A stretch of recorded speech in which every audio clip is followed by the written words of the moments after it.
muito bom dia! Domingo a gente está aqui, Abrolhos Rural no ar. Sejam bem-vindos ao seu programa do agronegócio. Aproveita, já deixa o seu like, ativa o sininho das notificações e compartilha esse link para que mais pessoas fiquem por dentro do que acontece no universo do agronegócio aqui no extremo sul da Bahia. Se você tiver algo interessante para compartilhar com a gente, envie a sua sugestão de pauta para a nossa produção. O telefone está aparecendo no seu vídeo, tá?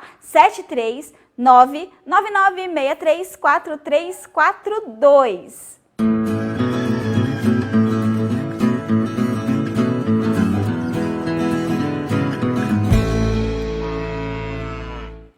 No programa de hoje é 6 de novembro, você vai conhecer um pouco de uma terapia que usa o cavalo como principal instrumento de reabilitação, a ecoterapia.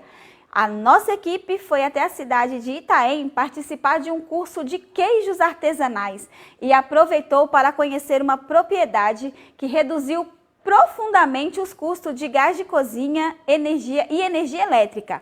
Você vai ver também o que esperar do mercado bovino sobre a carcaça e a carne bovina na avaliação do Agroanálise. A gente vai trazer ainda a cotação dos principais produtos do agronegócio aqui da região e a agenda de eventos. Não sai daí, o Abrolhos Rural está apenas começando.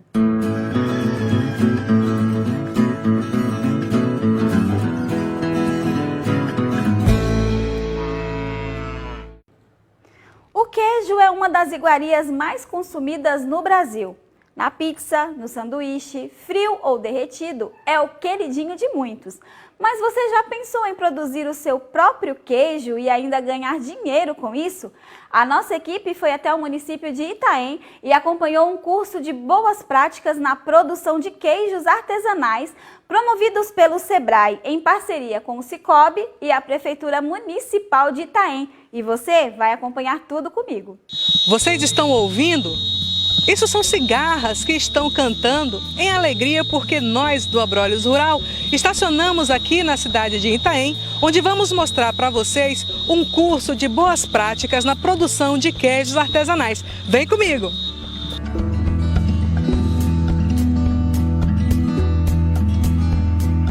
Este curso ocorre numa parceria entre o Sebrae, a Prefeitura Municipal de Itaém e o Sicoob Extremo Sul e tem como principal objetivo promover mais conhecimento técnico e agregar mais valor aos queijos produzidos na região de Itaém. A gente pensa na agregação de valor. Hoje aqui com o curso de boas práticas na produção de queijos artesanais, a gente que vem atuando com esse projeto desde 2019, quando fizemos o diagnóstico da cadeia em 55 empreendimentos do extremo sul da Bahia e vimos alguns gaps de melhoria, juntamos com diversos parceiros, Senar, sindicatos rurais, a prefeitura do município, a prefeitura aqui nesse momento, aqui a prefeitura do município de Itaém tem dado grande apoio e o Sicoob nesse momento vem juntando forças conosco para estar desenvolvendo esse grupo de produtores de queijarias artesanais do extremo sul.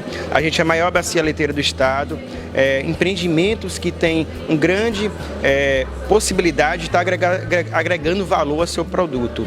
E quando a gente fala em produtos artesanais, hoje a gente tem uma grande produção de queijos do extremo sul, queijos de qualidade, e aqui a gente está buscando, está trazendo outros tipos de produto, como queijo de meia cura, para que esses produtores tenham a possibilidade de estar agregando valor à sua produção, ou seja, deixar de vendendo produtos estimados hoje R$ 35,00 e iria até para R$ 70,00 o preço desse produto, mas não é o mesmo produto, mas sim um produto com mais valor agregado. A Prefeitura Municipal de Itaém implantou recentemente o SIM, o Sistema de Inspeção Municipal. Então, nós já fizemos um outro curso de boas práticas, né, da produção de queijo, e nessa sequência a gente está trazendo essa produção do queijo artesanal como uma forma de variar, uma forma de agregar valor ao produto do queijo, essas coisas do município, que nós temos uma bacia leiteira muito grande. O nosso município, antes da entre-safra, a gente estava com uma produção diária de 60 mil litros de leite. Então a gente está querendo fazer com isso, melhorar a vida do homem do campo, fixar o homem no campo, criar a condição de que eles tenham uma vida melhor e que possam produzir riqueza e gerar riqueza para o município. Então, já que estamos falando de produção alimentícia, eu vou agora colocar a minha touquinha, porque tem que seguir as regras de segurança, não é mesmo?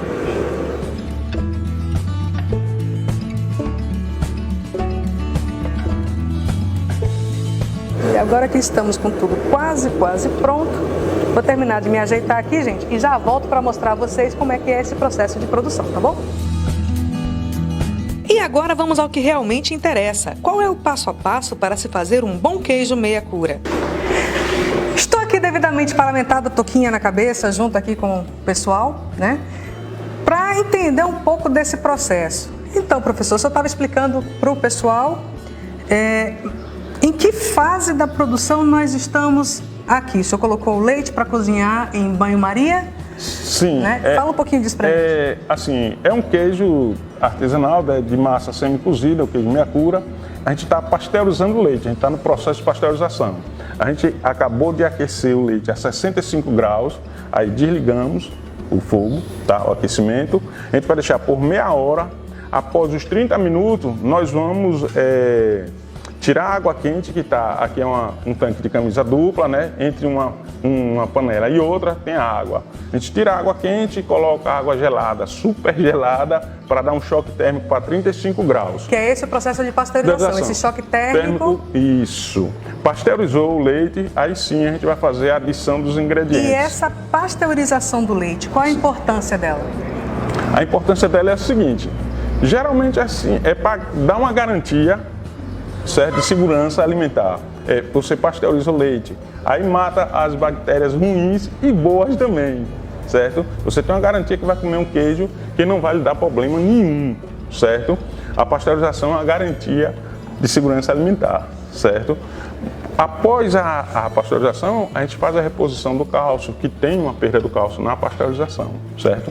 E a gente adiciona também o fermento lácteo para dar um sabor, uma consistência, uma certa maciez na massa do queijo. Isso no queijo meia cura, que é esse que vocês estão produzindo agora? Isso, nesse. E pode ser em outros também, mas o foco agora é esse. Mas independente do tipo de queijo que esteja sendo produzido, sim, seja um meia cura, seja uma mussarela, seja um queijo coalho, sempre pasteurizar o leite é importante. Não é sempre. Tem pessoas que têm duas linhas de trabalho, o leite pasteurizado e o leite cru, certo? Todos dois têm suas particularidades. O leite cru tem a particularidade de ter um aroma muito bom, a maciez, a maturação dele, entendeu? E o pasteurizado também. Não é que só deve fazer pasteurizado, não. Tem duas linhas de trabalho. Tem os defensores do leite cru e os defensores do leite pasteurizado. Mas o que traz segurança mesmo é o que passa pelo processo de pasteurização? Também, sim. Certo. Sim. E qual seria o próximo passo agora? A adição dos ingredientes, que seria o fermento lácteo. Certo. E você tem como mostrar pra gente o que é o fermento? Pra gente... Tem. Como é que... Quem é que pode trazer aqui pra gente o... Tá lá na geladeira, tá na geladeira. E por que o fermento foi pra geladeira, professor? É porque ele é uma bactéria viva e ele tem que ser armazenado na refrigeração. Se ele ficar fora, ela morre, as bactérias morrem. Tem que ser acondicionado na geladeira. É a quantos graus? Geladeira normal serve? Geladeira normal. Congelar também não pode? Sim, quando a gente compra ele na forma sólida, dilui e armazena ele congelado. Quando você vai fazer o queijo, aí você tira ele do congelamento para ele ficar na forma líquida. Obrigado. O fermento lácteo é isso aqui. Me dê o envelope dele, por favor. Para esse tipo de queijo, a gente usa esse fermento aqui, que é o R704, certo? Mas existem vários fornecedores de fermento, fabricantes, melhor dizer. Então, o senhor pega ele nessa... forma, sólido, ele vai estar sólido. Seria um pozinho aqui. Sim, uns grãozinhos, né? Granulado. E aí dilui... Isso. E quantos ml de água você diluiu ele? Esse sachê em 1 litro de água. Só que eu fraciono, porque minha produção é pequena, entendeu? Para não desperdiçar. Então, tem 1 litro de fermento eu consigo fazer quantos quilos de queijo? Numa média? Você processa mais ou menos 500 litros de leite. 500 litros de leite, 500 quilos de queijo, no caso? Não. é uma proporção de 1 para 10, é 50 quilos. 50 quilos de queijo. Isso, é. Pronto. Tudo isso com o fermento lácteo. Isso. Tem alguma especificidade dele? Porque cada queijo, cada família de queijo tem seu fermento. Certo. O mussarela é um fermento, o tipo reino, o golden é um fermento, o emmental, o parmesão. Cada família de queijo tem seu fermento. Então não dá para misturar as estações? Não, você pode até misturar, agora não vai sair coisa que preste. E se sair, se ficar bom, é um novo tipo de queijo que está sendo criado no mercado. Isso. Então, aí depois que o senhor adiciona esse fermento, qual é a etapa que chega? Depois do fermento, a gente coloca o cloreto de cálcio e o coalho. O cloreto de cálcio e o coalho. Que é aquela adição do cálcio que o senhor falou que isso, para fazer a reposição. Parte do cálcio do leite se perde nesse processo, aí precisa fazer a reposição. Isso, o cloreto de cálcio e o coalho, certo?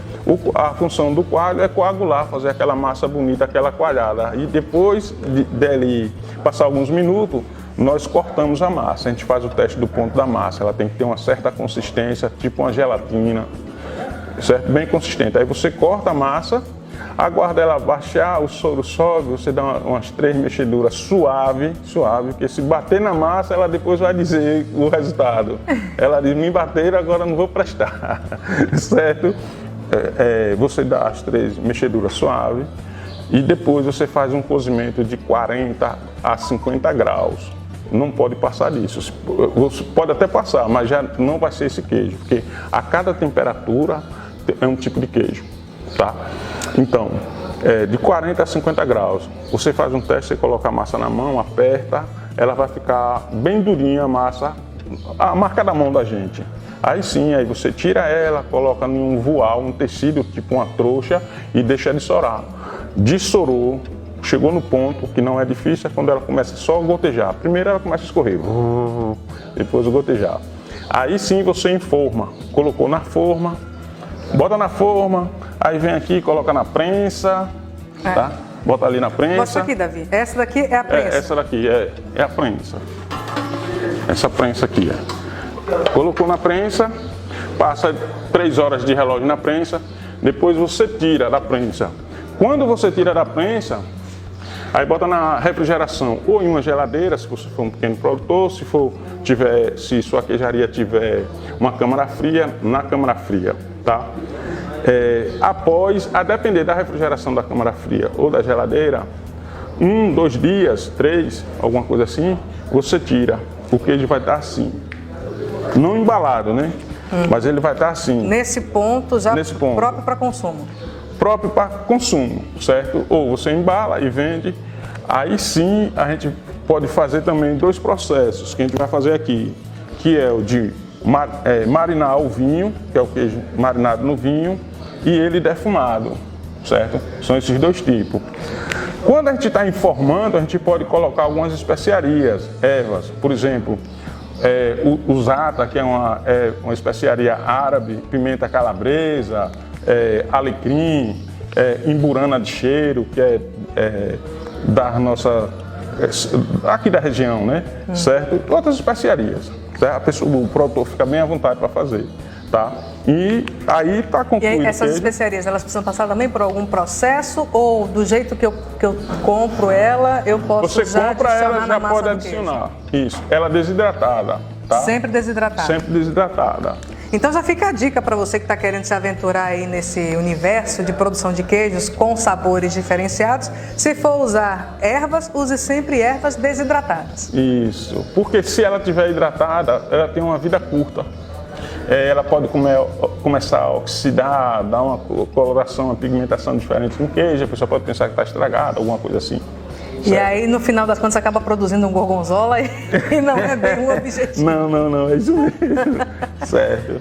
Ok, professor. Muito obrigado pelos seus esclarecimentos. Não, eu que agradeço. A sua presença aqui, essa aula aqui no Abrolhos Rural para nós foi bem interessante.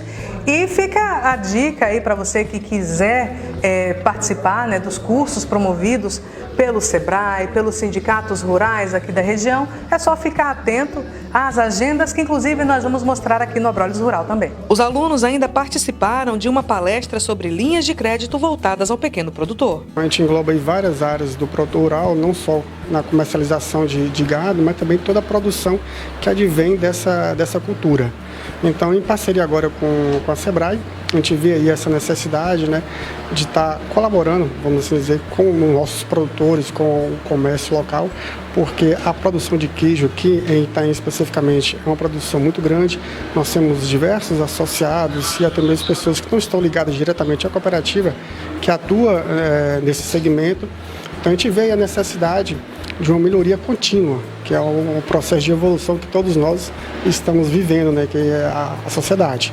Então o Cicobi entra em parceria com o SEBRAE para promover essas capacitações, na melhoria da produção, melhoria da embalagem e até mesmo demandar e ofertar um produto, né, mais rentável, mais, de uma maior qualidade para não só a comunidade local, mas também todas as comunidades circunvizinhas na Bahia e quem sabe exportar para mais estados, né?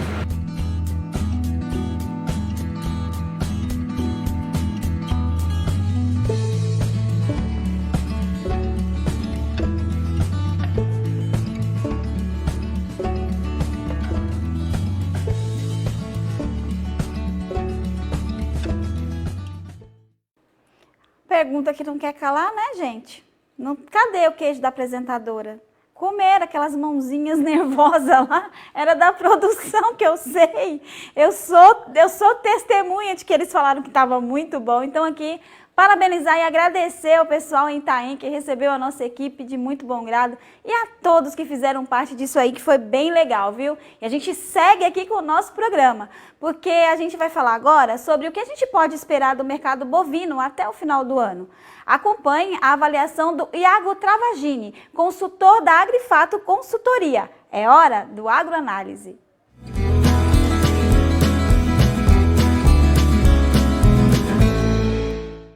Olho no mercado interno.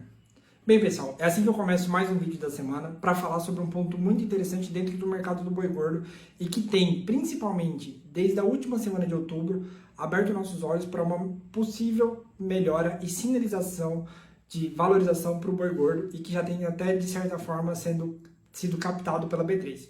Vou pontuar para vocês aqui o seguinte: a gente viu desde julho desse ano um processo de forte desvalorização do boi gordo e que foi, sobretudo, acompanhado pela desvalorização da carcaça casada, né, da carne no atacado paulista.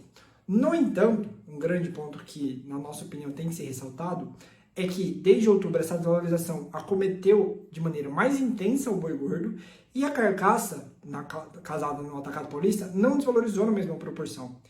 E depois de muito tempo, quase de um ano, a gente começa a ver margens, na verdade, a diferença entre o boi gordo e a carcaça casada voltar a ser positiva para a carcaça casada. Ou seja, o preço hoje da carcaça casada em reais por quilo é maior do que o preço médio comercializado no boi gordo em São Paulo. Isso é um indicativo de que sim, a gente tem condições de fluidez, de melhores negócios para o atacado, pelo menos do ponto de vista do que a gente vinha sendo visto nos últimos 8, 9 meses. Então a gente tem um cenário de mercado interno que é bem melhor do que a gente via lá atrás e outros dois pontos muito interessantes.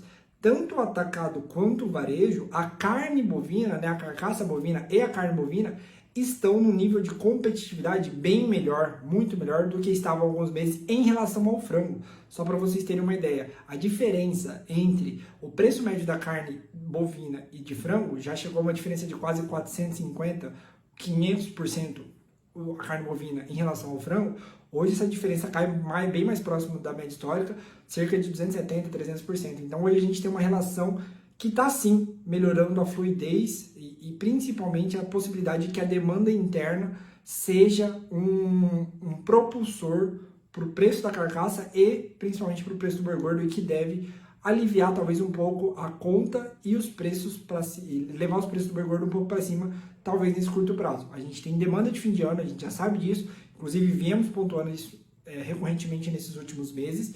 Isso é esperado por agora. Agora a gente vai buscar a confirmação da concretização desse cenário ou não. É isso, pessoal. Qualquer novidade, dúvida ou sugestão de vídeo, se vocês puderem, deixa aqui no comentário que a gente faz questão de responder. Um abraço.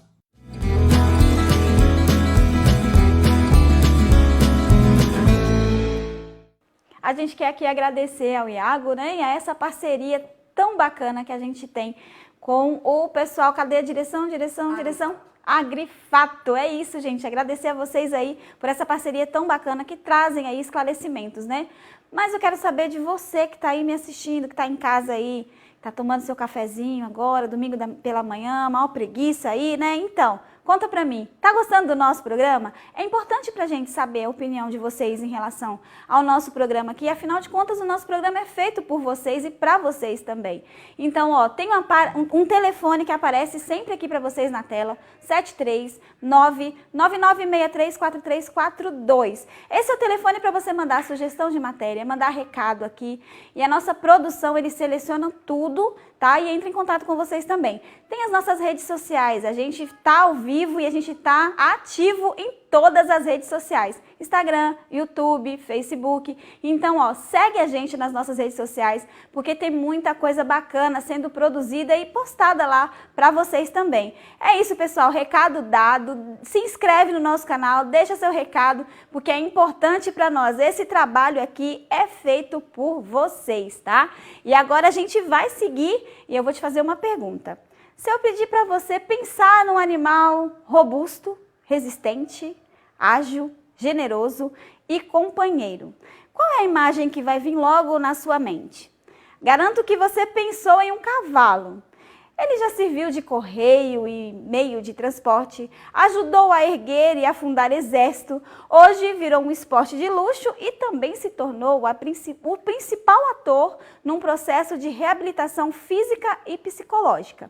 A gente vai ver agora uma matéria bem interessante sobre a ecoterapia, que vem sendo ofertada pela ACEDIC em parceria com o 13º BAKE aqui em Teixeira de Freitas. Acompanhem. E o Abrolhos Rural veio falar de uma temática bastante diferenciada e muito interessante, que é a ecoterapia.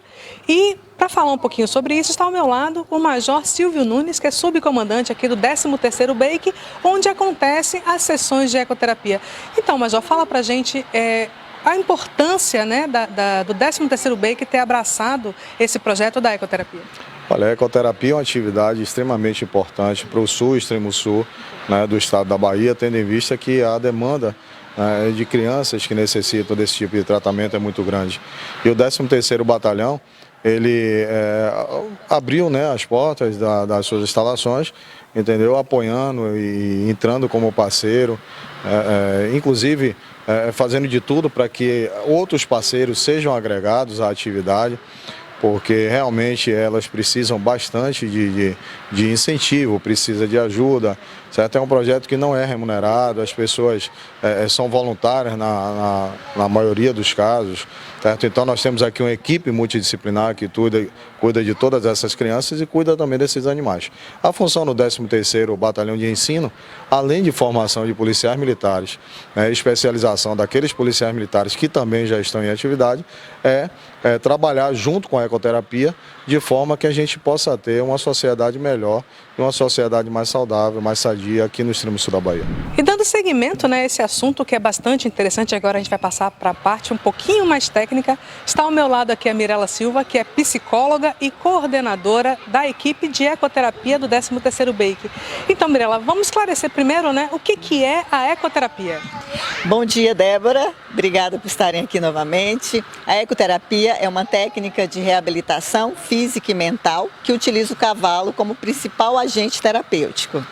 E de que forma, assim, de uma maneira mais efetiva, o cavalo atua nessa terapia? A gente utiliza o cavalo, quer dizer, a ecoterapia ela existe a partir do cavalo, porque utilizamos o seu movimento, que é um movimento tridimensional, que é um movimento semelhante ao andar humano. Quando a gente utiliza o cavalo ao passo, ele passa um estímulo para a criança, para o praticante, que produz uma sensação de que quem está lá em cima está também andando, certo? O movimento tridimensional é aquele que vai para frente, para trás, para um lado, para o outro, para cima e para baixo. Então, é muito semelhante ao andar humano. Então, isso promove no praticante estímulos sensoriais que faz com que restabeleça aquilo que já não está funcionando muito bem, ou acorde, né, aquilo que está adormecido, ou até inicie uma ação que ainda não existia nele. E isso é feito através do estímulo que o cavalo transmite. Percebi que você chama o que na nossa visão seria paciente, você chama de praticante, né? Por que essa nomenclatura? Porque ele pratica a ecoterapia. Então é só uma terminologia. E hoje vocês atendem que tipo de praticantes, né? Que tipo de patologias são tratadas com a ecoterapia? Então, no nosso centro, hoje, a gente tem um número de praticantes, um número maior de crianças com autismo, né? Temos também síndrome de Down, temos paralisia cerebral, temos déficit de atenção, mas o nosso número maior tem sido de autistas. Hoje, quantos praticantes vocês atendem? 32 crianças estão inscritas em atendimento, mas temos uma lista de espera grande. Então, Mirela, falando um pouco, quais os resultados, né? Quanto tempo o praticante ele começa a perceber, ou a família começa a perceber as melhorias? Então, Débora, cada caso é um caso, né? Mas, no geral, a gente percebe que uma criança ou uma adolescente, quando ele começa a praticar a ecoterapia, ele tem ganhos muito rápidos, né, e em várias áreas. Quando uma criança chega aqui com uma demanda física, que a gente faz um trabalho na área da fisioterapia, da educação física, a gente não fica focado apenas naquele problema. Então, a criança, ela se desenvolve como um todo. A partir do momento que ela chega, pelo espaço físico que ela está inserida, pelo contato com o animal, pelo contato que ela estabelece com a equipe, que é uma equipe grande. Então, isso faz com que acelere um pouco mais a sua melhora. Então, a gente não tem um prazo, né? Mas é muito rápido, coisa de 3 sessões depois do início, a gente já consegue perceber uma melhoria bem significativa, e isso através da fala da família, né? Como que essa criança está em casa. Os irmãos também fazem um depoimento aqui muito interessante, de que começa a brincar um pouco mais com o seu irmão. Então, é bem rápido. E fala pra gente, agora a gente tem uma ideia, né, que terapias, no geral, elas não têm contraindicação. Mas, na verdade, algumas terapias têm contraindicações. A ecoterapia tem contraindicação? Tem, e isso é muito importante. Uma das nossas preocupações maiores é em relação à contraindicação. Quando a gente recebe uma criança, ela recebe com uma indicação. Mas nós avaliamos exatamente para entender se essa criança está apta ou não para receber o atendimento, né? Então, são contraindicações de todas as áreas, né? Da área física, da área psicológica. Então, a gente tem que estar com esse entendimento. Não é porque a ecoterapia é uma técnica encantadora, que tem resultados maravilhosos, que a gente faz vista grossa para a contraindicação, porque pode agravar ainda mais o quadro desse praticante. Ok, Mirela, agradeço a sua participação aqui com a gente e daqui a pouco a gente volta para falar mais um pouquinho sobre a ecoterapia. E a gente vai falar agora sobre a parte da fisioterapia, né? E especificamente está comigo aqui a Mariana Guerra, que é fisioterapeuta especialista em ecoterapia. Então, Mariana, fala pra gente desses estímulos, né? Como é que a parte física ela é trabalhada a partir do cavalo? O cavalo, ele tem um movimento muito particular, né, que a gente chama de movimento tridimensional, e esse movimento é similar ao da marcha humana, então ele promove estímulos para quem está montado. E aí, a partir desses estímulos, a gente consegue desenvolver coordenação motora, equilíbrio, fortalecimento muscular. Aqueles praticantes que são cadeirantes ou que, por algum motivo, não têm a marcha, né, ainda 100% formada, através dos estímulos do cavalo, a gente consegue que esse praticante perceba esses movimentos e assim a gente consegue ir evoluindo sessão a sessão para melhorar e aumentar essas respostas motoras. Então, vocês fazem esse acompanhamento motor tanto sobre o cavalo como em terra plana? Sim, mas sempre envolvendo o cavalo. A gente não faz aqueles atendimentos de fisioterapia convencional, né, dentro de consultório. Aqui na ecoterapia não, a gente usa sempre o cavalo, seja na montaria ou em solo, mas sempre buscando esse vínculo com o cavalo, com o animal. E existe algum risco para o praticante? Tem, assim como tem indicações, também tem as contraindicações, né? Então, antes do praticante ele ser admitido aqui no centro de ecoterapia, ele passa por uma triagem, por uma avaliação, para a gente avaliar as indicações desse praticante, mas também as contraindicações, né? Como, por exemplo, crianças que têm algum déficit na coluna, que a montaria pode, ao invés de melhorar, pode prejudicar.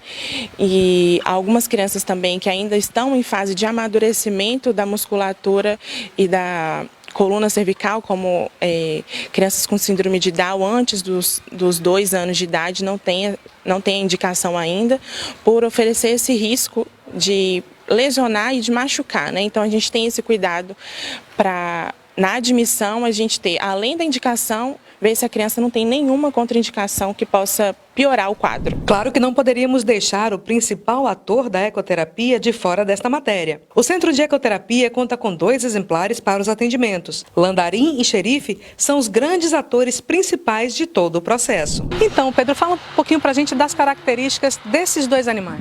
Então, aqui temos o Landarim, né? Cavalo médio porte, altura mediana, né? Temos as características dele, que são os passos, né? Temos o antepista, o transpista, entendeu? Que são os médios, os passos curtos e os passos longos, né? E aqui, detalhe, eles são machos, né? O Landarim e o Xerife, ambos os 2 são capados, né? Para trabalhar na ecoterapia eles precisam ser capados, por conta do temperamento deles. E aqui nós temos o Xerife, né? Cavalo jovem, né? Potro, tem em média 3 para 4 anos, entendeu? Está começando agora na ecoterapia. Estamos fazendo aí com os meninos pela idade de 15 a 20 anos, já estão bem mais desenvolvidos, né? Fazendo aqui os cones, os tambores, que no caso tem o esporte, né? A prova de tambor. Trabalho bastante a lateralidade, nos cones, a esquerda, a direita, o modo de parar também. Jovem, né, 3 a 4 anos, um pouco mais alto só que Landarim. Pela idade ele é um pouco arisco ainda, mas está em desenvolvimento. E como é que vocês fazem, Pedro, para adestrar esses animais para que eles possam conviver em tranquilidade e passar essa tranquilidade também para o praticante? Então, nós temos que fazer a montaria neles, né? Fazer montarias nele todo dia é essencial. Fazer os alongamentos, né? A gente trabalha também com alongamentos, né? A gente levanta as mãos e as pernas, né? Trabalha todo de manhã e de tarde no circuito, a gente chama de picadeiro aqui. Entendeu? Tem que ter esse procedimento, tem que montar sempre. Atualmente são atendidas 32 crianças no Centro de Ecoterapia do 13º BEIC em Teixeira de Freitas. E há uma lista de espera com mais de 60 futuros praticantes aguardando uma vaga. Se você se interessou e quer conhecer mais a respeito da ecoterapia, entre em contato com a Mirella e agende uma visita. Pode ser pelo telefone 739-8808-1969 ou pelo Instagram, @ecoterapiatx. Que bacana, né? Essa iniciativa aí. A gente quer agradecer ao Major Silvio Nunes que nos recebeu. Então, assim, gente, que bacana, né? Esse projeto. E vocês viram aí, né? Corre lá, @ecoterapiatx, agenda sua visita porque vale muito a pena. A gente vai para um rápido intervalo e você não sai daí porque é muito rapidinho.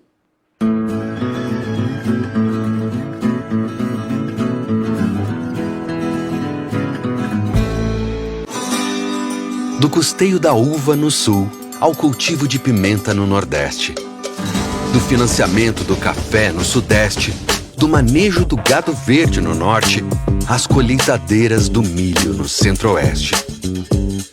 Para o que você cultivar, para o que precisar, soluções do Sicoob para o agronegócio.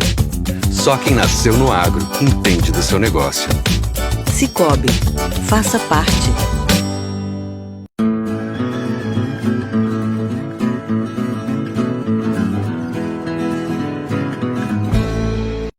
Mandar um beijo aí para a equipe do Sicoob que está aí com a gente. E eu quero dizer para vocês, a gente está de volta, foi rapidinho o nosso intervalo e a gente vai te apresentar agora uma propriedade em Itaém que se tornou autossustentável, reduzindo drasticamente o consumo de gás de cozinha a partir da ideia muito simples.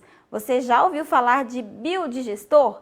Veja, então a gente agora vai aprender juntos como ele funciona nessa matéria que a nossa equipe gravou quando esteve lá em Itaém. Dá uma olhadinha. Autossustentabilidade é a palavra-chave para qualquer propriedade rural. E para falar um pouquinho como foi a instalação de alguns sistemas que ajudam bastante na economia aqui da Fazenda Maravilha, eu vou convidar o Gil. Vem cá, Gil, vamos falar um pouquinho sobre esses processos, né? Para a economia de energia, a quais ferramentas vocês recorreram? A gente viu aqui quando passou ali na frente, vocês têm umas placas de energia solar? Sim, tem. A gente tem as placas solares, né, que também fornecem energia para toda a produção aqui do laticínio e a energia toda da fazenda, através das placas solares.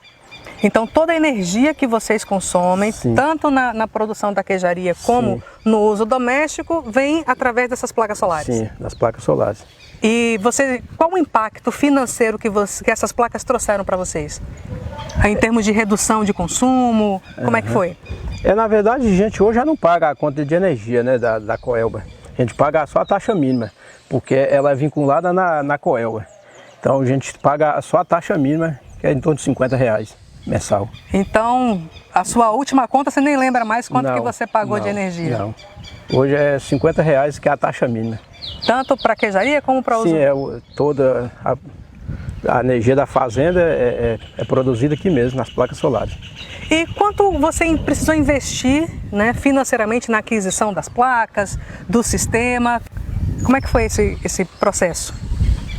Nas placas mesmo teve um investimento de R$42 mil. 42 mil? Quantas placas você usa hoje? 25 placas. 42 mil reais para 25 placas. E isso trouxe uma redução para você drástica na sua conta de energia? Sim. Você recomenda o uso dessas placas? Na verdade, eu hoje ainda pago o banco, é o Sicoob, né? E o banco me financiou, né? E fiz o projeto. Hoje eu pago o banco, as parcelas, e quitei com a Coelba, que eu só pago a taxa mínima, igual eu te falei. Muito bem, então você recomenda que os seus colegas agricultores façam esse investimento? Recomendo sim, é muito bom, né? E é isso aí, o futuro nosso é esse aí, né? Mais economia, né, pra gente, que produzir a própria energia, né? Toda a economia que a gente fazer hoje, seja bem-vinda. Toda economia bem-vinda. Sim, com certeza. Então, Gil, outra coisa que chamou a atenção da nossa equipe, vindo para cá, é que você também não consome mais gás natural na cozinha. Como é que é isso? Na verdade, a gente tem um biodigestor, né? O biodigestor ele fornece a queijaria, né, no caso. Para as casas ainda não dá, só dá para fornecer o laticínio que a gente tem na produção do queijo. E como é que funciona esse biodigestor? Através das fezes dos porcos, né, que a gente montou um sistema de um biodigestor, aí ele gera o gás e a gente liga direto para o laticínio. É um processo de fermentação? De fermentação. Do esterco do porco? Do esterco das fezes do porco, né, da urina. E aí a gente tem um biodigestor e todas as fezes vão lá para dentro, né, e com o processo de fermentação tem as bactérias que geram o gás natural. E aí vocês já ligam daqui, lá, tem ligação direta? Tem ligação direta. Para queijaria. É só abrir o registro, colocar fogo, funciona. Todos os dias. Como era o consumo de gás de vocês na queijaria? Quantos botijões vocês consumiam por semana e como é que está esse consumo hoje depois do biodigestor? Que antes era todo no gás, mesmo na energia, né? Que a gente usava um embolidor, aquele de 2.000 watts, um grandão, tinha um consumo muito alto de energia. A gente usava ele de 6 horas da manhã até 11 da manhã, então o custo de energia era alto, né? E aí a gente teve essa economia da energia, que a gente usava esse embolidor, e também a economia de 3 botijões de gás por mês. Então tem a economia hoje de 3 botijão e mais a energia que a gente deixou de gastar. Hoje, fazendo uma conta rápida, né, financeiramente falando, você reduziu, qual era o seu custo, esse custo que você não paga mais? Uns 550, 600 reais. Por mês? Por mês. E hoje? Zerou. Zerou essa conta? Sim. Graças ao biodigestor? O biodigestor também. Então aqui na sua propriedade você realmente é autossustentável, tudo que você produz você consome aqui dentro? Sim, a gente produz, né, nós temos o leite, a gente produz o queijo, tem os porcos, né, tem o gás, tem a energia, tem os peixes. E aí, por aí, então né? a Fazenda Maravilha é uma maravilha mesmo? Com certeza, é uma maravilha mesmo. Estamos aqui à disposição, né, quem quiser nos visitar, né, para estar vindo aí, estamos à disposição. Até para conhecer esse modelo que você tem aqui de biodigestor, né, porque as placas solares já estão mais populares, verdade, sim, né? Com certeza. E aqui como é que foi para você fazer a construção desse biodigestor?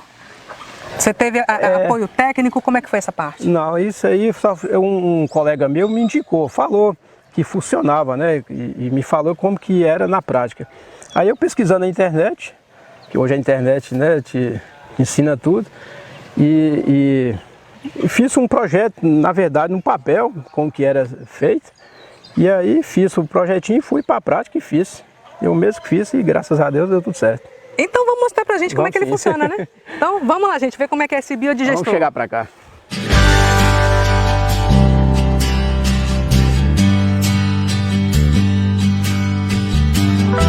Gil, aqui a gente tá na pocilga, né? Sim. Quantos porcos você cria aqui hoje? Em média de uns 50 porcos, mais ou menos, que aí sempre vai chegando uns, saindo outros, né? Mas em média de 50. E aqui também você produz para revenda Sim, esses também. porcos? A gente recria e vende também, revende, né? Eu tô vendo que você tem uns animais que Deus benza, viu? Os bichinhos são bem grandes. Sim. Né? Porco também é pesado por arroba? Como é que é isso? Também por arroba. Tem a balança que a gente pesa por arroba. E depende, se for pequeno assim, a gente já tem, igual fala, na perna, né? Então aqui é o leitão. É o Eles leitão. ainda estão na fase... Aqui já poderia ver abate desses animais para consumo? Não, isso aqui não, tá para recria mesmo. Apartou agora poucos dias, né? E aqui a gente só vende quando tá grande mesmo. Agora, é verdade, Gil, uma curiosidade, né? Porco cresce rápido? Sim, depende também muito da alimentação, né? Assim, porque o porco é comida, né? Tivendo comida não cresce rápido. 3 meses ele já tá pronto para ser consumido, né? 3 meses ele já tá aqui, Davi, mais ou menos assim, desse tamanho? Por aqui. Depois de apartado, né? Que isso aqui tá com 40 dias. Então com 3 meses ele já tá assim, desse tamanho, já tá pronto pro abate para ser vendido. Sim. Esse aí já é mais velho, já é mais... E esses aqui são bem maiores. Esse aí já é pouco. Aquele na verdade era um reprodutor, tá aí para ser substituído por outro, né? E essa substituição vocês fazem como? É pelo abate? A gente abate esse e deixa o outro mais novo, né? Aí eu tô vendo aqui no canto, mostra aqui, Davi, esse detalhe. A partir daqui que vocês coletam o material, são essas fezes.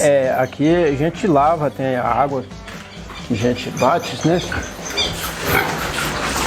É lavado todos os dias.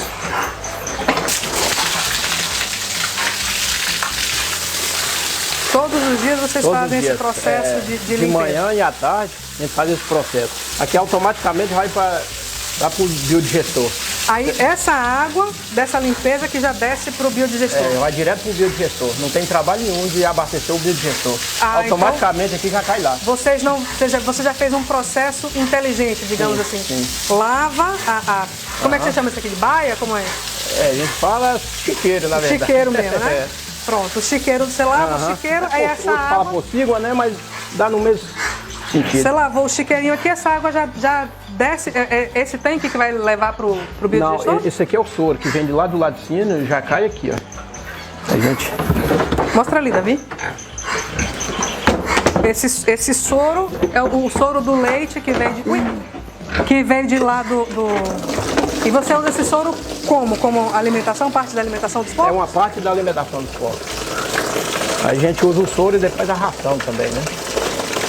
Mas você mistura esse soro com alguma coisa? Não, a gente dá ele depois da ração.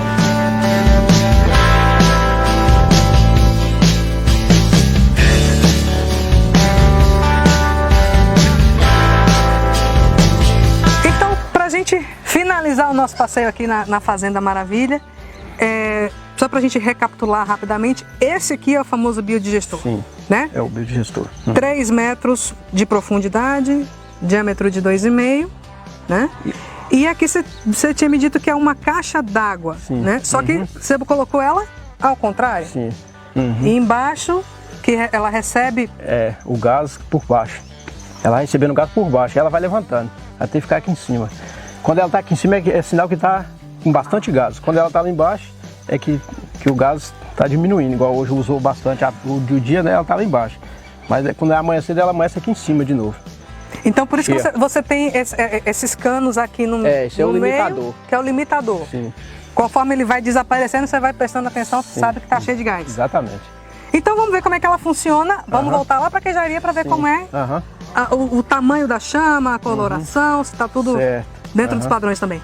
Então a gente vai voltar, galera, lá para a queijaria para a gente mostrar para você a chama do gás desse biodigestor. Vamos embora!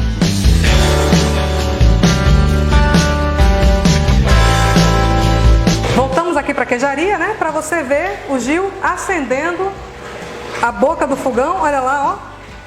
Gil já acendeu. É o gás natural, normal, tá vendo? Bem azulzinho. E o cheiro do gás é diferenciado. Se não queimar, né? Interessante. Então, Gil, você falou que pegou todo esse processo do biodigestor na internet. Sim. Eu tive um rapaz que me indicou, né? Um colega meu falou que funcionava, né? E aí, mas na prática eu não fazia. Aí eu pesquisando na internet e seguindo pela internet passo a passo, consegui fazer. Às vezes a princípio não deu certo, mas eu sempre insistindo que acreditava que ia dar certo, né? E aí deu certo e graças a Deus tem mais de 3 anos funcionando aí todos os dias. Assim, todos os dias. Muito bem. Funciona muito bem.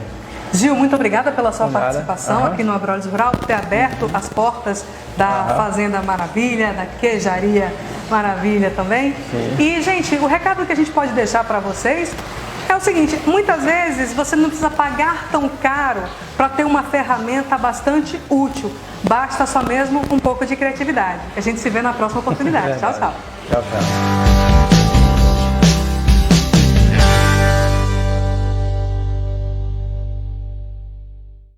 É isso, comer o queijo, conhecer o biodigestor. Então eu quero agradecer aqui o seu Gilmar Mineiro, que recebeu a nossa equipe. Agradecer mais uma vez ao Cicobi e dizer, não sai daí, é um intervalo bem rapidinho e eu já estou de volta.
Falei que era bem rapidinho, a gente já tá de volta. E aí vocês viram, né, o nosso comercial aqui da nossa produtora Abrolhos. Segue lá, gente, dá lá essa moralzinha. Vocês viram aí, né, o que o seu Gil falou. Foi pela internet que ele conseguiu as melhores informações. E é aqui, pelo canal da TV Abrolhos, que vocês terão também as melhores informações. Agora a gente vai saber como é que estão as cotações dos principais produtos agrícolas.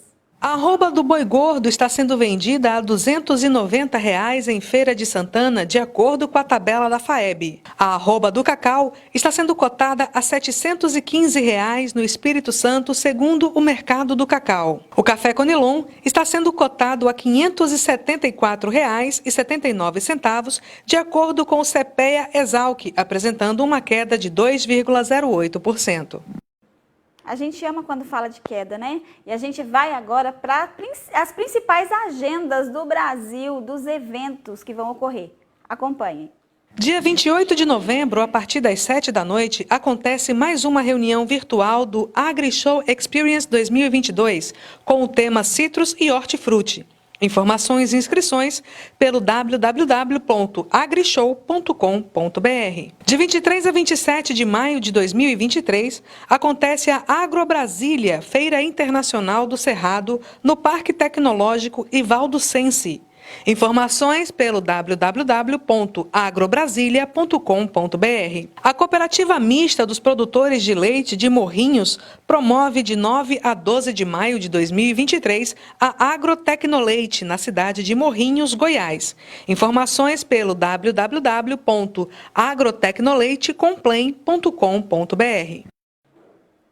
Ficamos por dentro de todos os eventos e a gente vai agora saber como é que vai ficar o tempo, hein, gente, nessa próxima semana. Dá uma olhadinha. E vamos à previsão do tempo para esta semana, de 7 a 13 de novembro. Em Medeiros Neto, vamos ter uma semana ensolarada com possibilidades de chuva na quarta, quinta e no sábado. As temperaturas variam entre 18 e 30 graus. A umidade relativa do ar fica entre 44% e 100%. Em Itamaraju, vamos ter uma semana de sol entre nuvens e possibilidades de chuva bem distribuídas durante toda a semana. As temperaturas variam entre 18 e 27 graus. A umidade relativa do ar vai oscilar entre 52% e 97%. Em Teixeira de Freitas, vamos ter uma semana de sol entre nuvens e pancadas de chuva previstas para a partir de sexta-feira. As temperaturas variando entre 17 e 28 graus. A umidade relativa do ar oscilando de 51% a 100%. É isso, gente. A gente passou aí para vocês as principais informações do mundo do agro. E aí, antes de ir, obviamente, eu quero falar aqui com vocês, gente. Segue a gente, vai lá, deixa seu recado nas nossas redes sociais, a gente está em todas as plataformas, eu falei com vocês aqui no início, e tem um telefone também, que é o 73999634342. Esse é o número para você enviar para a gente a sua sugestão de pauta. Quero agradecer a você que me permitiu entrar dentro da sua casa e dizer que no próximo domingo, às 8 da manhã, a gente está aqui. Estive bem acompanhada hoje, né? Já colocaram o nome no cavalinho aqui, é pé de pano, viu? Produção colocou nome aqui na hora do intervalo. Tem mais um companheirinho ali para depois eu vou revelar o nome para vocês. E é isso. Eu sou Lígia Alves e no próximo programa, no domingo que vem, às 8 da manhã, a gente se vê. Tchau, tchau.